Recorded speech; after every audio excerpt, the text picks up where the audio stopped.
क्या आप जानते हैं भगवान शिव ने एक साधारण से व्यक्ति को सीधे धन के देवता कुबेर का पद कैसे दिया?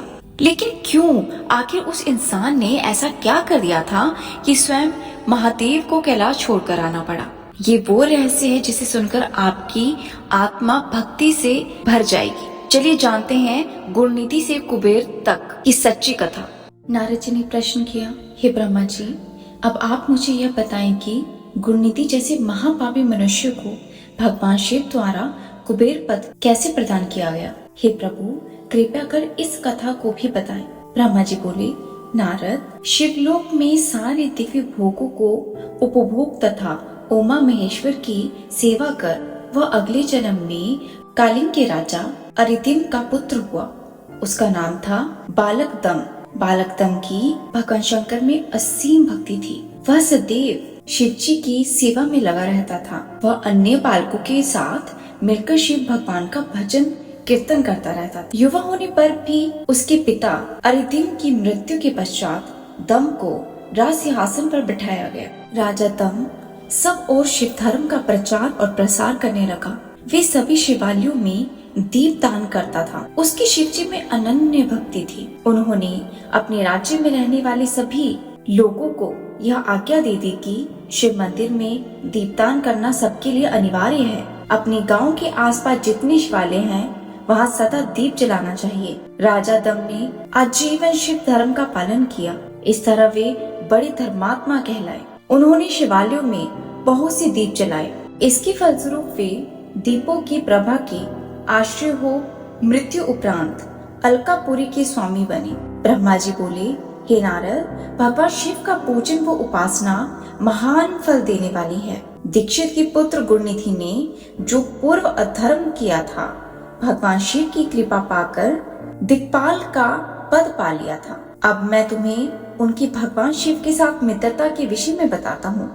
नारद, बहुत पहले की बात है। मेरे मानस पुत्र पुलत्स्य से विश्वा का जन्म हुआ और विश्वा के पुत्र कुबेर हुए। उन्होंने पूर्व काल में बहुत कठोर तप किया। उन्होंने विश्वकर्म द्वारा रचित अलकापुरी का उपभोग किया। मेघवाहन अल्प के आरंभ होने पर वे कुबेर के रूप में घोर तप करने लगे। वे भगवान शिव द्वारा प्रकाशित काशीपुरी में गए और अपने मन के रत्नमय दीपों से 11 रुद्रों को उद्बोधित कर वे तन्मयता से शिवजी के ध्यान में मगन हो निश्चल भाव से उनकी उपासना करने लगे। वहाँ उन्होंने शिवलिंग की प्रतिष्ठा की। उत्तम पुष्पों द्वारा शिवलिंग का पूजन किया। कुबेर पूरे मन से तप में लगे रहे। उनके पूरे शरीर में केवल हड्डियों का ढांचा और चमड़ी ही बची थी। इस प्रकार उन्होंने 10,000 वर्षों तक तपस्या की। तत्पश्चात भगवान शिव अपनी दिव्य शक्ति उमावती के दिव्य रूप के साथ कुबेर के पास गए। अलकापति कुबेर के मन में एकाग्र कर शिवलिंग के सामने तपस्या में लीन थे। भगवान शिव ने कहा, अलकापति, मैं तुम्हारी भक्ति और तपस्या से प्रसन्न हूँ। तुम मुझसे अपनी इच्छा अनुसार वर मांग सकते हो। यह सुनकर जैसे ही कुबेर ने आंखें खोली तो उन्हें अपने सामने भगवान नीलकंठ खड़े दिखाई दिए। उनका तेज सूर्य के समान था। उनके मस्तिष्क पर चंद्रमा अपनी चांदनी बिखेर रहा था। उनके तेज से कुबेर की आंखें खुल नहीं रही थी। तत्काल उन्होंने अपनी आंखें बंद कर ली। वे भगवान शिव से बोले, भगवान, मेरे नेत्रों को वो शक्ति दीजिए जिससे मैं आपका दर्शन कर सकूं।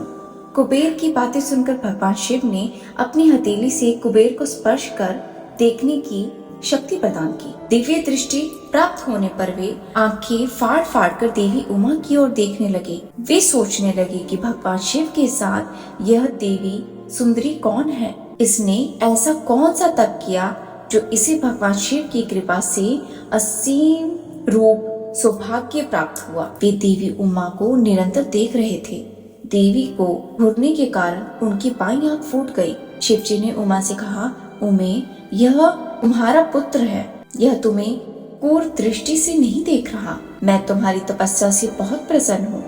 मैं तुम्हें वर देता हूँ कि तुम समस्त निधियों और शक्तियों के स्वामी हो जाओ। सुव्रतों, यज्ञों और किन्नरों के अधिपति होकर धन के दाता बनो।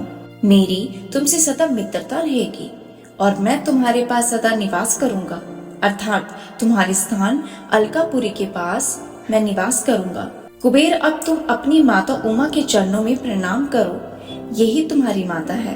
ब्रह्मा जी कहते हैं, नारद, इस प्रकार भगवान शिव ने देवी से कहा, हे देवी, यह आपके पुत्र के समान है, इस पर अपनी कृपा करो। यह सुनकर देवी उमा बोली, वत्स, तुम्हारी भगवान शिव में सदैव निर्मल भक्ति रहे।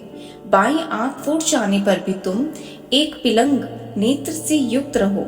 महादेव जी ने जो वर तुम्हें प्रदान किए हैं वे सुलभ है। मेरे रूप से ईर्ष्या के कारण तुम कुबेर नाम से प्रसिद्ध होंगे। कुबेर को वर देकर भगवान शिव और माँ उमावती अपने धाम को चले गए। इस प्रकार भगवान शिव और कुबेर में मित्रता हुई और वे अलकापुरी के निकट कैलाश पर्वत पर निवास करने लगे। नारद जी ने कहा, ब्रह्मा जी, आप धन्य हैं, आपने मुझ पर कृपा करके इस अमृतमय कथा के बारे में बताया है। निश्चय ही शिव भक्ति दुखों को दूर कर समस्त सुख को प्रदान करने वाली है। यही है शिव भक्ति की असली शक्ति। जो सच्चे दिल से ओम नमः शिवाय जपता है, पूजा पाठ करता है, दीप दान करता है, अच्छे कर्म करता है, उसका भाग्य खुद भोलेनाथ लिखते हैं। इसका अगला अध्याय जरूर देखें। हर हर महादेव।